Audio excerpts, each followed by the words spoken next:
Hello बच्चों, आज हम स्टोरी सुनेंगे एक डॉल्फिन, येलो डक और एक क्यूट से बेबी की। और इस स्टोरी से हम इंग्लिश के मज़े के इजी वर्ड सीखेंगे। हम अपनी स्टोरी स्टार्ट करते हैं। One sunny day, a baby sat near the sea. A dolphin jumped out a splash. "Hello, baby," said the dolphin. Then came a yellow duck. "Quack, quack, let's play," said the duck. The baby splashed and laughed. Dolphin, duck and baby played together.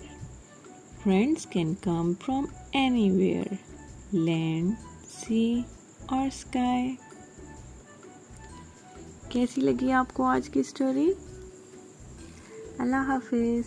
कल हम एक नई story सुनेंगे।